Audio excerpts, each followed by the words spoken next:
Folks, about 3 months ago, I had Trisha Mooney on with the National Dropout Prevention Center. We were talking about just some great things that are going on in Hermiston ISD, right?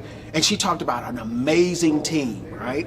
Now we're in DC, and we had an amazing future-focused presentation from the Hermiston ISD team. And folks, I got the team right here. They're going to be talking about some initiatives that are a little bit different than what's going on across the country. Some strategies that are a little bit different than what's going on across the country. And some work that's a little bit different than going on across the country. I'm going to start with the Hermiston team, all right? And when you guys are thinking about like those future focused strategies, I mean, introduce yourself, because I know we got special education in the house, we've got so many different departments in the house. What is some things that you're doing? Maybe that 30-second, 60-second blurb that you can give to our community and our family in online land. Well, I'm Neely McKay. I'm the Director of Special Programs. And I think one of the most powerful things we do is we believe in our staff, so we invest in them. And I'll let somebody else talk about the finances, but we invest in them professional development, because if they have the skill, they'll have the will. We spend an incredible amount of time professionally developing our administrators to be instructional leaders, not managers. We spend a lot of time providing professional development to our teaching staff, which everybody does, but to the whole child, not just academics.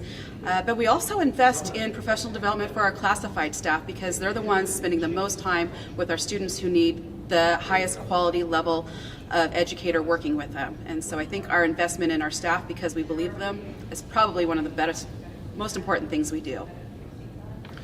Jake Bacon, Assistant Superintendent, Human Resources, and piggybacking off of what Neely was talking about, to make that happen with professional development, we really focused on adjusting our salary schedule to make it more inviting and supportive of our educational assistants doing the work in the classrooms with the kids. And we've also looked at tuition reimbursement for our classified and our licensed staff to really help grow them professionally as we go throughout this process. And it's been a fun experience so far.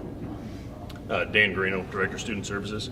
Kind of going along with that, but a little bit slightly different avenue through it is the services that we offer to students through the district. We're able to have our own folks that we're able to train up within our own processes to make sure that our students have all the resources that they need as they go through, to make sure that they are operating from a position where they can make the most out of their education despite any troubles or difficulties that they may come to us with.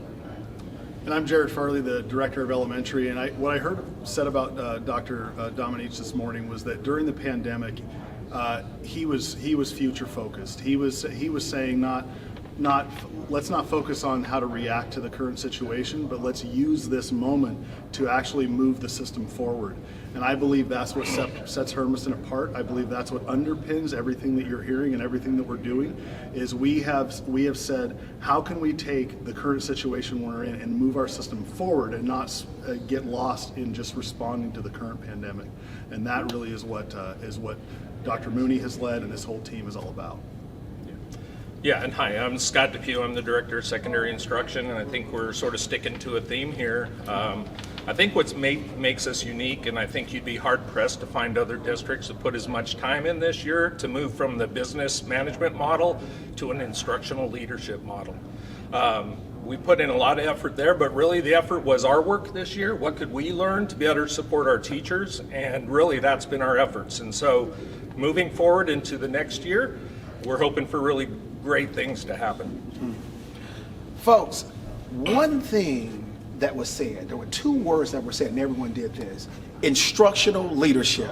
All right, everyone was just like, right, you know, and it's the through line. I mean, I think it started with just an interview I had with Dr. Mooney about instructional leadership, right, and bringing all services together, the through lines coming together to make sure the children are successful in the classroom.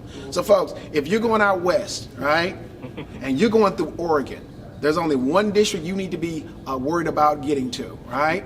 All right. That is Hermiston ISD. There is a great community there, a community that's growing, community that's future focused. And folks, I've been out there. Good food, all right? You're going to enjoy it. It's a good family feeling. But go there, knock on Dr. Mooney's door, make sure you connect with this team and get some great strategies that you can then translate to when you get home in your district, you can actually facilitate. So, hey, I want to thank you all for your time. And, I cannot wait to get on out there and do some rat stomping and some sniping. All right?